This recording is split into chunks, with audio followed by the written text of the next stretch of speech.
Forgot to do Duolingo yesterday. Streak is dead. Long live the streak. I have a streak gem. So does that mean that you can't speak Spanish at all now? Because I missed a day? Well, I don't know how Duolingo works. Like, do they take it away from you? No, I have a streak. So I'm on like day 190 something. That's actually quite impressive. It's pretty good. How many gems have you used in the past? I think 2. Not too shabby. We try to make at least 5 minutes of Spanish every day. Oh, I know. You usually declare it quite loudly as we're driving somewhere. But I have to do it? Yeah. Or quite angrily and loudly right before bed, if you've forgotten. Yeah, and then I got to get, that's the most annoying part. Because no screens. I don't like screens before bed. I got Spanish, eh? We just got to move to a Spanish-speaking country. Nicoy. We got to move to Nicoy. So dead. But you want to go to Montenegro? No, it not necessarily. I mean, the advantage to Montenegro right now is that it's cheap. Like, extremely cheap. Like, it doesn't make sense to me because I'm pretty sure it's not cheap. A person I know that is moving there is a millionaire, yes. Unconfirmed, but doing okay for himself, is actually there at this very moment finalizing his citizenship papers. Oh, how do you become a citizen? Is it that easy? I think it's like $450. Really? Yeah, I'm pretty sure it's not stringent. Made possible probably by the amount of Russian drug and oil money that's basically propped up the country up until now. Anyway, that's not a verified fact, so any Russians out there, don't take offense. His plan, similar to the plan that he has for Japan, is to build a multi-unit building this time. Build, not buy, build. And his estimated cost to do so, after having already investigated, is under $600,000. Wow. 4-unit complex for under $600,000. Huh.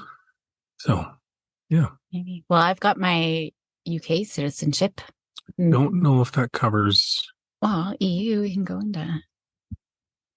Maybe, I don't know. No, I don't think they are yet. I think he literally said at lunch that they're not part of NATO, but they're up for potential consideration next year for NATO, which tells me they're probably not part of the EU. England is not part of the EU. I'm not talking about England. I'm talking about Montenegro. Oh, gotcha. England's made their bed. They can sleep in it. So what were we talking about the other day about? This should be a whole podcast episode on its own, but the little things that we don't think about teaching our kids. One was to hold a pencil, but there was something the other day. Yeah, the pencil one was definitely a new one. The most recent one was mixing powdered drinks. Oh, right. So let me take you back to a hotel room in Medicine Hat where I am staying with my youngest daughter for a ring-out tournament. And we decide to get, because they laugh at me because I bring a kettle on the road with me because it's better than the coffee that they give you in the room and I don't have to spend $8 for a stupid Starbucks. So I bring my own. So she wanted a tea and I think I got her some hot chocolate or something, right? So I'm watching her, the unnamed youngest. I don't want to call anybody out, but my youngest child, the younger of my 2 children, she pours the hot water in and then like a serial killing psychopath starts scooping powder onto the top of the hot water. And I go, what are you doing? She's like, well, I'm making hot chocolate. I'm like, did you forget how to make hot chocolate or why are you doing it in this order? And you're going to love this because she blamed you. This is how mom taught me to do it. I'm like, I can pretty much guarantee you that your mother would never do something like this. No. So she literally sat there and stirred it for an insane amount of time, never once actually getting it all stirred because why? Powdered crystals clump when they go on top. Yeah. Anyways, she refuses to listen to me. I move on with my day. We get home and last night, my oldest child, not naming any names, is sick. And so she wanted to take some Neocitrin before bed to help her sleep and clear her head. So not remembering Medicine Hat, I'm standing idly by while she does this. And I watch her pour hot water into a mug and then pour powder on top of it. I'm like, what is wrong with you? And she got very upset and tried to turn it back on me that I'm the crazy person. And I'm like, what is going on? Like, you guys can't hold pencils properly. You can't like mix powdered drinks. I'm like, what is going on that we forgot? Like, I'm scared to ask them about like bathroom routines. Like, there's a good chance they're just using their hand at this point. I have no idea.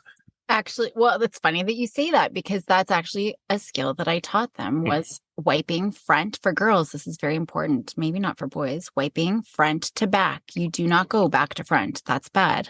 Front to back. Yeah. Did you learn that as a boy? No, because if I do it back to front, my junk gets dirty. So you kind of learn really quick. Nobody likes the back of their biscuits all covered. It might be common sense, but I did explicitly teach her. Yes, but these little things that we don't think about as parents, right? But you would have thought at some point, like those are things that intuitively I would have liked them to have just simply picked up by being around us. Because it's not like powdered drinks are new. But you have neurodivergent children. They do not learn vicariously. They need they don't learn when I teach them. Like, I swear to God, I've looked them dead in the eye and I can hear the Oompa band that they're listening to instead of my voice. It's unbelievable. There was something the other day too, and I called Maya Big Blonde. Just like, it's not nice. I can't even remember what it was. Yeah, it's remarkable to me. And that's when I really fear, like, are we sending them out into the world to fail?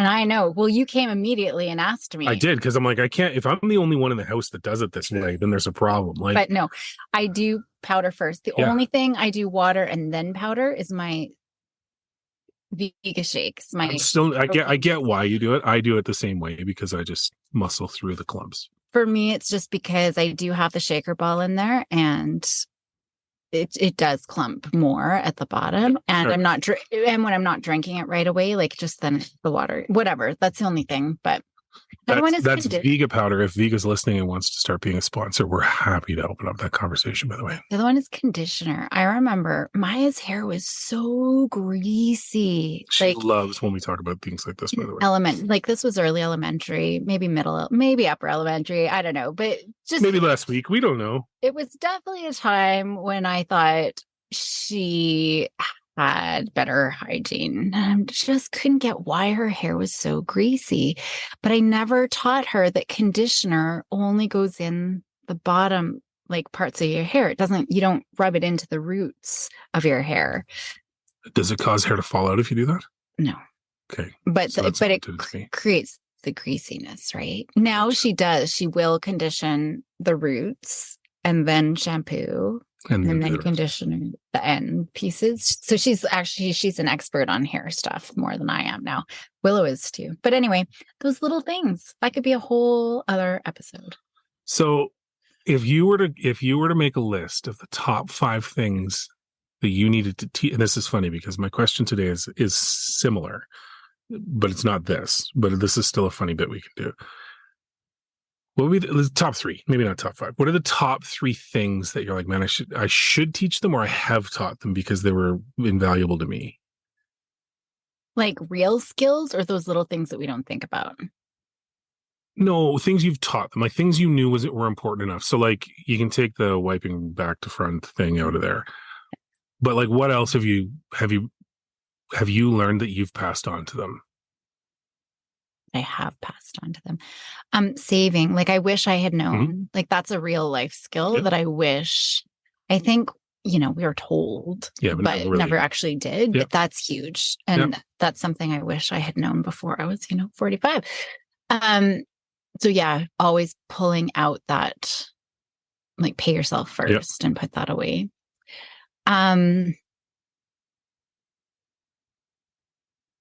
Man, there's so many. Like, what do I pick for 3? What do you think? For me, the lesson that I learned the hardest, but I try and do is just get it done. And like, I was a natural procrastinator growing up, and I see it in the girls that they'll find any reason not to do the small things, and then the small things stack up. So that's why I'll clean the kitchen right after dinner, just so it's done. And then we don't have to worry about it, right? I'll do the little things to keep things moving rather than saving it. Because we were the same. It was always a big cleaning day Saturday, and Saturday was ruined. Like, it was awful, right? So I much prefer little things to keep it moving, and then just get your big things quickly out of the way and move on. See, my life mantra, well, I've got two. One is force the universe, but they're both essentially very similar. Force the universe, but just do it. Mhm. And so that just reminded me. So mine's just do it. But the thing, not so much like that, but it's taking the risk, getting out of your comfort zone. And I think that's something I'm always pushing. Adventure. They're like, we hate your adventures, but your adventures are usually sus, just so you know. What? They're not. They can be. They're not always. But yeah, like just because you're going to regret if you don't go do that thing than if you do go do that thing. Like, and it's usually to go do something. Yeah. Right? Go skiing, go out with friends, go meet a new person, ask out that date, the crush, or whatever it is, right? Yeah. I think we don't have to continue the list. It was just one of those things. It's funny. We talked in a previous podcast about the social pressure that corrects behavior in our kids. Mm-hmm. And it warmed my heart last night to see it in action. Oh, what happened? It was. Oh, yes, there was a sleepover. I didn't realize today was a PD day. And all of these girls were over till late. Screeching. Until 12:45 in the morning. Yeah. When I finally tapped out and just went to bed. So we have made comments over the months and years about the state of Willow's room. Mm-hmm. And have finally just considered it a rock we don't want to push anymore. No. She could live in whatever state she wants. A couple of her friends who came over, one of the friends, who shall remain nameless. Didn't she spend all day Thursday cleaning her room? Do you know what that means, though? What? Whatever she can pick up in her arms and shove like a bulldozer under her bed, that's cleanup. Okay. She didn't do enough, apparently. She has a loft bed because she could shove everything under there. Okay, anyway. So she didn't do enough, apparently, because a couple of the girls caught sight of it. Mm-hmm. And one of the girls summarized it perfectly as the worst room I've ever seen in my life. And her mom, who was picking her up at the time, said, "Oh, so worse than yours?" And she turned and said, completely serious, with Willow right beside her, "There's no way I can live in a room like Willow's. I don't know how she does it." And Willow started to try to defend it. And one of the other girls goes, "Oh my God, I've heard about this. Can I go see your room so I can see what it is?" And Willow looked at her and said, "Well, maybe." She's like, "Not right now. You can show me when the other girls leave." And Willow's like, "Okay, I guess I can show it to you." And then they all talked for about a minute about how insane Willow's room was. So I might have witnessed a turning point, and I didn't have to parent even a little bit. It was great. Awesome. Yeah. I just don't go in there. I just keep the door closed as long as it's not spilling out. But if it does start spilling out into the hallway, which it does, I just kick it back in. She did try and rationalize how each pile had its own purpose. And I could see on the faces of her audience how little they believed the explanation. Kids are really good at not believing BS. And man, it was a strong whiff of it as she was telling this story. Well, and it's been bad. She did clear me a path because you literally, when we talk, parents will say, "Oh, you can't even see their carpet." You literally cannot see this girl's carpet. Every inch is covered. But she wanted to show me some art and craft thing that she had done. So she cleared me a path. And literally, it was like she took a book and bulldozed stuff because it was a perfectly perpendicular path from the door to her desk. But yeah. So if any producers of Hoarders is watching, we got one for you in a couple of years. Just reach out and we can keep an eye on things for you. So what is your question? So my question, as we go into the holiday season, I've been thinking about memories and creating memories. And we've talked in the past about traditions that we've done. But this is more around, and it's in the holidays and beyond. But I read an article about a guy.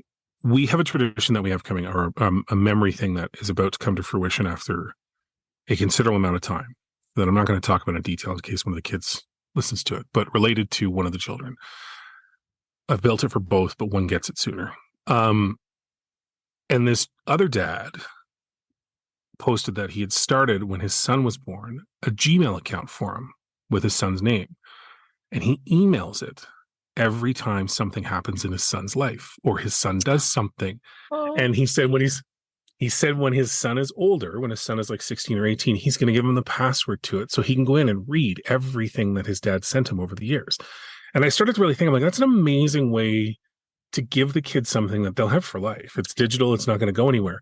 So I have a notebook. Yes. And I know you have the notebook. I thought that it is the same thing, but I liked this. So I guess the question is, what, as we go into the holidays, would you want to be able to make sure that is presented to the kids, either something we do as a family or something that you could build? Or what would you maybe recommend to parents that are new to build memories over the years that they can turn back on? Does that make sense? Mm-hmm. Yeah. You know what would be really cool is, well, first of all, like I'm just thinking my book. So I write, sometimes there's years in between. Yeah. Sometimes it's weeks in between. I mean, I can't remember the last time I've written in it, but just like, you know, something that's happened. But I love the email one. That's so good. Like almost a time capsule. Wouldn't have it been cool to start at a young age? But we still could do it now. And then if they're having kids, like just things to look back on, right? Like what did we put in our little time capsule? One little thing to represent us or who we are or something. Yeah. If we Is that what you mean? Yeah. Like, anything like that. It's a pretty open it really was more just the idea of what the dad did and the holiday season coming up and our quest to always have traditions, right? Like we've talked about it before, our tradition of everybody picks what they want for Christmas dinner. We don't leave the house. So we've got a handful, right? We do the PJ's Christmas Eve, right? We all hang out. Our Christmas Bake Off. Or New Year's Day Bake Off. New Year's Day Bake Off. Yeah, which, did I win last year? Never won. Pretty sure I won. Go win this year.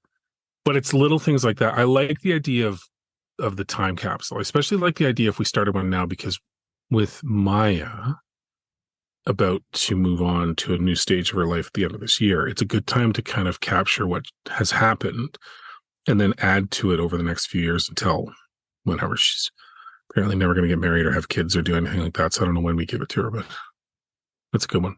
Yeah. What else would you think? See, I am about like traditions and building memories that way. And I've got lots of ideas for that, actually. Just throw it out. But, well, it's just like, I actually have an article. I could just put the link in that I've just done on it. But some of it is even having like an international food day or celebrating Diwali or Hanukkah or like whatever you don't celebrate typically, like go and actually... So appropriate other cultures and religions is what you're saying. I think just having that exposure to different, I'm teasing. The cultural diversity and things like that, I think is a really cool idea. Yep. I love the fire station things, but that could be it too. Maybe with the fire hall things, maybe we get somebody's signature or something. I don't know, to build off. I don't know. Maybe that's too far because then we're asking them to do something like that. It could be, I don't know, like, well, maybe I'll put it building like a scrapbook of the year that you do as a family, and that's a family activity that you're like representing for the year, right? Yeah. Well, maybe to put it in a different context, looking back, what do you wish that you had that was saved that you'd be able to look back on? Or is there anything that you would have wished that you could have, had turned into it from your own childhood? Well, what do you think? Yeah, I don't know. Like, I think it would be nice if there was something like we don't, as a family, we don't have a ton of together stuff, right? Like Dad was always gone. Any of our pictures together, it's just us at a thing, right? So it would be nice if there was more organization around the milestones we had as a group, right? Like, because we're not, like, Chris is in a different city, Dad's gone, right? Like, we're all kind of living these separate lives now, that it would be really cool to have something to look back on as a unit, right? So that I think would be kind of nice. And I don't know what format it would need to be. Like back in the day, it would have been a photo album, right? But is that, and maybe that's it. Maybe it's something or something more tangible, right? And that's kind of what I was thinking, because the girls love looking at old photos and videos and things like that. And I have nothing. I don't have anything. Yeah. I don't have any pictures of my childhood. I don't have any videos of my childhood. I have nothing at all. And that's sad for me. Totally. That's just so sad for me. Yeah. So for me, that would be a huge one, right? To be able to have that and then be able to share that with our kids. And so maybe that's it then. Maybe that's what we need to look at, is going back through and combing through and building out that. I like the idea of I think calling it a time capsule is probably the best. It doesn't necessarily have to be a capsule, but it can be something that just captures different stages, right? Because there's tons of little things that when you go back and you look through the pictures, or you go back and you look through the art they've made us or whatever, it all tells a pretty cool story, right? And then, figure out a way to mark the bigger milestones as they go through. And I've always done, I haven't stored any of it, so I don't know if I'm ever going to find it, but every year I've done an interview with them. Oh, that's right. Saying your name, your age, what kind of music do you like, what kind of food, who are your friends, what are you into, like those kinds of things. And my dream was always to compile that, but it could be even just a more family sort of focused one. But again, I'll have to go through. And it's not like I do it September 1st every year or January 1st of every year. Like, it is random. So I would really have to score through the past 17 years of stuff to find them. But that would be a cool exercise anyways, right? Because I'm sure, once you get through, I'm sure the 5 minutes of them not answering it properly or seriously, it'd be interesting. And even I used to have them sing "We Wish You a Merry Christmas" every year. And now we've stopped, but that would still be cool. Like seeing them from 2 years old now to 17 years old or 16, whatever. I saw a family that did that once. They had a compiled video put up of their kids from little, like the littlest one couldn't even stand. And their brother was like holding them on the stairs, and they had to sing something like that every year. And they did. They compiled it. So they had like 3 kids. And by the time the kids were grown, their husbands or spouses were in it, and they all had Christmas morning. Everybody had to do the same thing. Like, it was kind of cool. It is cool. Well, I just think of our friends at the lake. Every year the cousins come, and so it's the 2 families and like the cousins, and they do like Three Musketeers skit every year. They've been doing it, and like then they say all for one, all for all. All for one, all for all. Right. It's Friday night while we're taping this. I'm tired. And then they would jump into the lake or whatever. But that's something they've kept up, and the kids so look forward to it. And that would be cool too, just seeing them age as they do it. And it's grown into like a big show. It takes days to get ready. Oh, yeah. So like the whole time that they're there. But anyway, like I think those things are cool. So would you say you'd want to go back through and compile all of the skits that we've had to record and sit through over the years? Because some of them I would say are not high art. Oh, I love that Italian one where I just remember like my, pretending like waving to her people, right? And bowing, and then Willow throwing oranges. Because I think it was like something in Italy or something where they would do that, like have the masquerade balls, and they were doing their masquerade ball, and it's funny. It was the ones that always had like 6 costume changes and massive swings in plot progress that were hard to follow, but they were always funny. I love the little movies. The best one was at the cabin. They made a short. Oh, horror movie? The horror movie. Yeah. And Willow, like, it is creepy and hilarious at the same time. Like, she's just there standing like a child of the corn. Oh, anyway. So maybe the point of this, instead of just trying to do a list, is more around just a word of advice as we get later in life. To don't pass up the opportunities when they present themselves to you to make some sort of recording, right? Mm-hmm. And do your best to be consistent, right?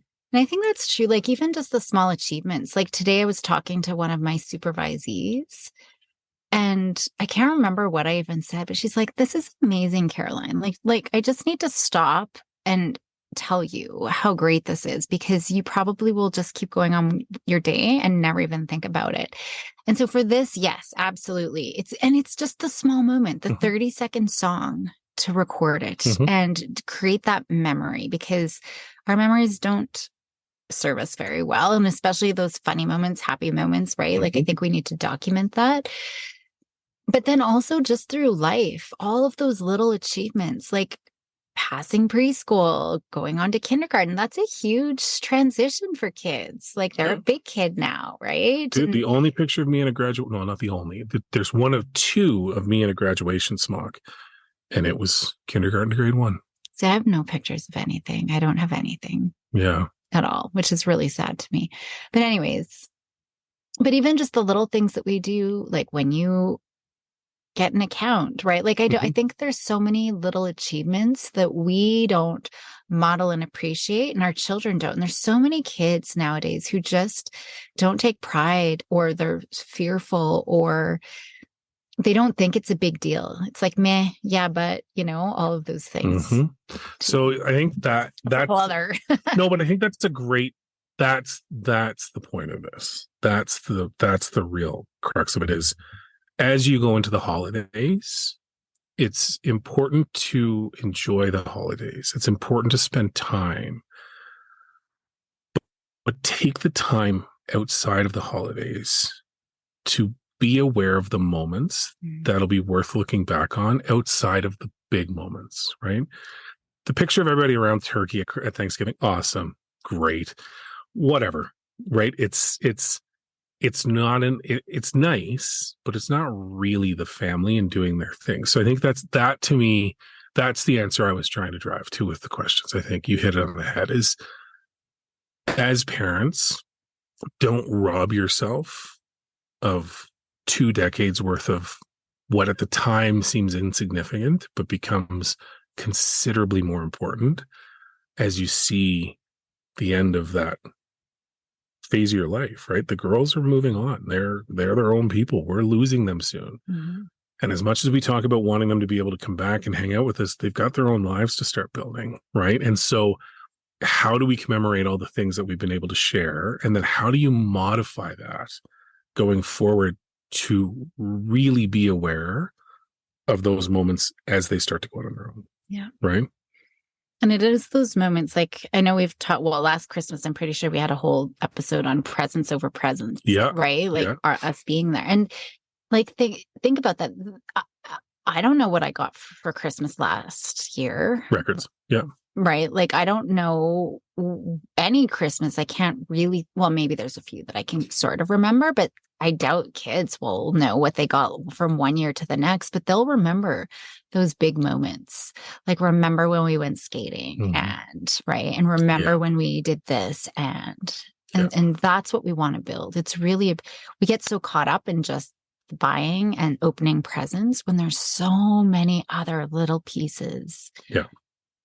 And make a record of it. Make a record of the little insignificant things, because you'll thank yourself later. Because I think you're right. We're lucky that we have a fair amount, but I don't know that we have as much as we could. Yeah. Right. Yeah. And I'm not talking about being one of those parents that has to stop everybody and film every moment or whatever, but just be aware, right? Something significant or something that I enjoyed happened today, or something that I think my kid will think is cool when they're older, or share with their kids when they were 10 years old. This is what happened to your mom, right? Those are things that I think are really, we were talking about the other day, right? The kids love my graduation picture. I have zero idea why, but they kind of said it is you got hair. They've never seen you with hair otherwise. There is that. There is that. But it gives them a glimpse of something they've never known or seen or anything, right? And that's essentially what it is, right? Is give yourself the ability to look back in time in whatever capacity it is, and use the holidays as a chance to reflect upon it, but come out of it with a plan on how you're going to do it outside of the holidays. I think is the big thing. And noting just like notes of appreciation. Well, today, like the girls came and visited me at work and left me a tea, and it was so, I didn't get to see them because I was in with client, but it just totally made my day. I was bumming. It wasn't able to hang with the girls. It's miserable weather. But so now, like, I'm going to document that not document it like what we're talking about, but just a little note that I'm going to slip under the doors later, just saying, hey, like, I can't tell you how much I appreciated that. So they're feeling that too. So anyway, we've probably talked lots about lots of different things. It all kind of came back together here. But usually does. Awesome. Mazel tov.